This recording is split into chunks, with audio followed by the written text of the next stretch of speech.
Necə meyvə məsələn necə gedir? İrilər 1 mota gedir, balacalar 50 kubika gedir, 30 kubika gedir.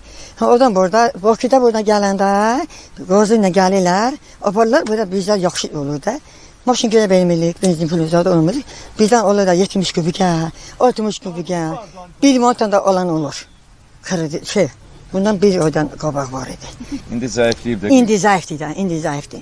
Xərci çox çıxır. Əziyyət, pul, nə bilim, pəhlə pulu, nə dərma pulu dedim də qabaq, hər şey. Pul çox çıxır. Gəlir az olur.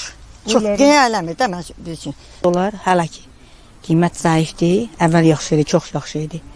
Meyvələr də ki biraz xırdadır deyənə yük var. Yəni ağacda yük yaxşıdır, pis deyil. İndi 70 qəpiyə. 70 qəpiyə. Xırdaları 50 qəpiyə. Bu indi hal-hazırda PXA bir də naringi məhsulu yığımına başlanıb.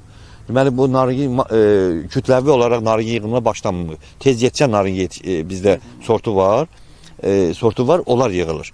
Bu da demək olar ki, havanın çox quraqlıq keçməsinə baxmayaraq yayda. Quraqlıq keçməsinə baxmayaraq bu məhsulun keyfiyyətinə təsir edib. Ona görə xarici bazarlara keyfiyyətli məhsul göndərmək lazımdır. O keyfiyyətli məhsullarda hər kətçinin həyətində azdır, miqdarı azdır. Ona görə biraz o sıxıntımız var. Amma əsasən sıxıntımız sərhəd keçid məntəqələrində olan çox saylı sənədlər istədiklərinə görə çox adam öz məhsulunu vurub xaricə apara bilmir. Yəni müəyyən adamlar bu işin yolunu bilənlər o işini görür. Çətinliklə də olsa görür. Amma xırda bizneslə məşğul olanlar bu işi görə bilmir. Ona görə biz bu məhsulun alışına da təsir edir, qiymətə də təsir edir. Yəni məhsulumuz qalır, zay olur. Təsəvvür edin, bugünkü gündə əgər bunun qiyməti, yerli maldır, hala yerli, karlı deyil.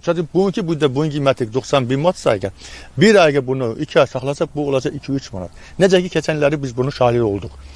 May ayında olan o güclü leysan nəticəsində çiçəkləmə çox az oldu. Bu sitrus meyvələri elə bir şeydir ki, bunun vaxtında qurumadan çürümə ehtimalı çoxdur bunun.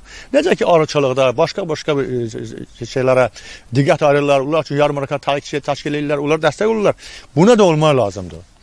Mən çox istərdim ki, dövlətimizdən ki, bunun bir sahibi olsun, bir yiyəsi olsun, gəlsin, bir agronomu olsun. Və bizdə mütəxəssis yoxdur. Kör-körana özümüzə nəzərsə internetdən götürürük, oxuyuruq, yazırıq, dərman da alırıq, vururuq. Belə olmamalıdır bu. Ola bilər bizim verdiyimiz dərman onun tərkibinin nəsə bir başqa şey olsun, o gələcəkdə böyük fəsadlar olsun. Ona görə dövlətin buna dəstək olmalıdır. Bunlar ki, soyucu ambarları olsa əgər, biz burada mənfaat istədiyimiz yerə götürə bilərik. Yenə də min şükür, az deyil, götürürük, amma bizim zəhmətimizə dəymir bu. Bizim ərazi 24 parakəndən ibarətdir. Həmin kətlərdə 350 hektardan yuxarı naringi ağacları əkilib. Bu il məhsuldarlıq yaxşı idi, amma biraz xırdalı. Bu da hava şəraiti ilə bağlıdır. Çox isti, qızmar keçdiyi üçün bu məhsulun inkişafı biraz dayandı, zəif oldu. Xırda oldu da, zəif oldu. Bu vaxta kimi, yəni təqribən bir 1000 tondan yuxarı karlik sortu deyilən karlik sortu əhali tərəfindən məhsul yığılıb, daxili bazarlarda satılıb. Bu dəqiqə ərazidə qiymət 60-70 qəpiyyədir. Yəni qarışım mal 60-70 qəpiyyədir. Bu da əhali üçün sərf eləmir. Çox aşağı səviyyədədir qiymət. Bəli, bizə dəfələrlə müraciət olunub əhali tərəfindən ki, saxlama kamerası, bu ərazimiz böyükdür. Saxlama kamerası üçün şərait yaradılsın, tikilsin, ki məhsullarını orada müəyyən vaxt saxlasınlar ki, bir yaxşı qiymətə sata bilsinlər.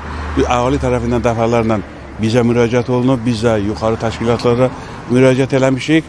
Söz veriblər ki, yaxın gələcəkdə bizim üçün kamerası məhsulun saxlama kamerası üçün şərait yaradılacaq.